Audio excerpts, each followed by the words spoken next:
మీరు జగన్మోహన్ రెడ్డి గారు రిషికొండ పైన 450 కోట్లు పెట్టి శాశ్వతమైన భవనాలు, అంతర్జాతీయంగా ఉపయోగపడే భవనాలు, ఒక విశాఖపట్నం ఒక బ్రాండ్ గా తీర్చిదిద్దడానికి ఉపయోగపడే భవనాలు కట్టితే మీరు ఒక రోజులో 400 కోట్లు గాల్లో కల్పించారు కదా.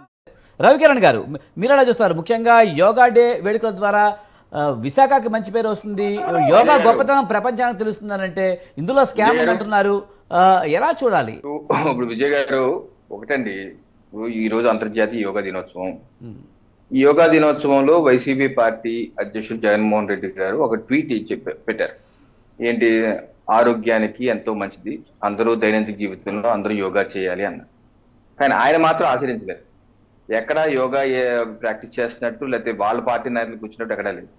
సో వాళ్ళ ఇన్వాల్వ్మెంట్ అంత, ఇది ఆరోగ్యం సంబంధించిన దానికి కూడా వాళ్ళు ఇన్వాల్వ్ కాలేదు. పైపెచ్చు సాయంత్రం అయ్యేలోపు బురద జల్లుడు కార్యక్రమం. ఇప్పుడు 400 కోట్ల రూపాయలు ఖర్చు చెప్పారంటున్నారు. ఏ 400 ఎవరిచ్చారు? ఏ జీవో అని చూపించండి. ఏ 400 కోట్లు ఎక్కడ జీవో, దేనికి ఏం చేశారు చూపించండి. దాన్ని ఏదో మనం ఏదో ఫిగర్ చెప్పేసి అంత ఏదో ఖర్చు పెట్టేశారు, ఎంత ఖర్చు పెట్టేశారు, దానికన్నా మన రిషికొండ ప్యాలెస్ కట్టుకుంటే బాగుంటుంది. మా నాయకుడు మీ నాయకుడు ఏం కట్టింది ఏంటండి? ఆల్రెడీ ఉన్న రిసార్ట్ ని, రిషికొండ మీద ఆల్రెడీ రిసార్ట్ ఉంది, ఏపీ2 రిసార్ట్, దాన్ని పడగొట్టేసి 450 కోట్లతో మీరు కట్టింది 5 రూమ్ల, 5 గదులు కడతారా?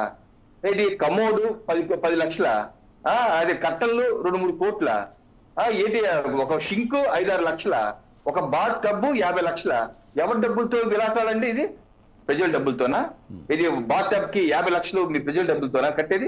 ఏం చేయాలని చెప్పి ఏం చేయాలండి? ఆ 450 కోట్ల 5 ఉత్తరాంధ్ర అన్నమో రామచంద్ర రామకృష్ణ అన్నారు కదా, మరి ఆ ఇరిగేషన్ నీటిపారుదల ప్రాజెక్టులకి 500 కోట్లు ఖర్చు పెడితే 2-3 ప్రాజెక్టులు అయిపోయాయి కదా, ఎందుకు ఖర్చు పెట్టలేదండి మీరు? ఒక ప్యాలెస్ విలాసాల కోసం ఒక నీరో చక్రవర్తికి ఒక ప్యాలెస్ కట్టేసుకొని దానికి దీనికి లింక్ పెడుతూ ఏదో 400 కోట్లు ఖర్చు అయిపోయిందని చెప్పేసి ఒక అబద్ధ ప్రచారం చేస్తారా? మీ హయాంలో 5 ఏళ్ల పాటు విశాఖ నగరానికి ఏం చేశారంటే, మీరు విశాఖ రాజధాని చేస్తా అన్నారు కదా, విశాఖ మాకు రాజధాని అన్నారు కదా, ఏం చేశారంటే ఇవే మీకు చూపిస్తున్నాను. మీ సాక్షి పేపర్లోనే 19 డిసెంబర్ 2019 ముఖ్యమంత్రి జగన్మోహన్ రెడ్డి గారు ఇచ్చిన ప్రకటన, విశాఖపట్నంలో హై అండ్ స్కిల్ యూనివర్సిటీ, తిరుపతిలో స్కిల్ యూనివర్సిటీతో పాటు విశాఖపట్నంలో హై అండ్ స్కిల్ యూనివర్సిటీ కడతా అన్నారు 2019. ఏది కట్టారు మీరు? అలాగే తిరుపతిని కాన్సెప్ట్ సిటీగా మారుస్తా అన్నారు.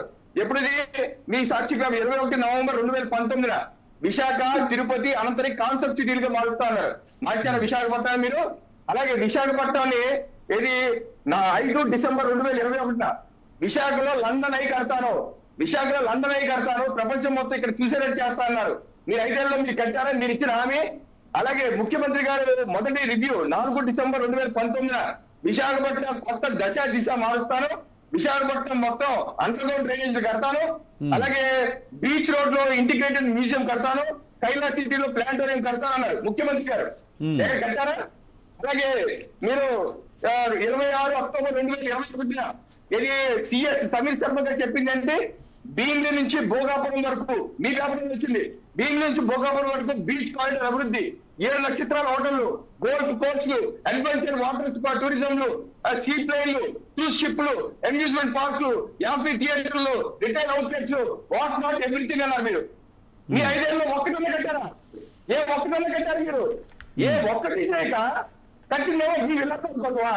20 ఏళ్ళు ముఖ్యమంత్రిగా నేను ఉంటా అని చెప్పి ఒక కొండలో బొట్టు చేసి అన్ని డబ్బులు ఖర్చు పెట్టారు ప్రజాధనాన్ని.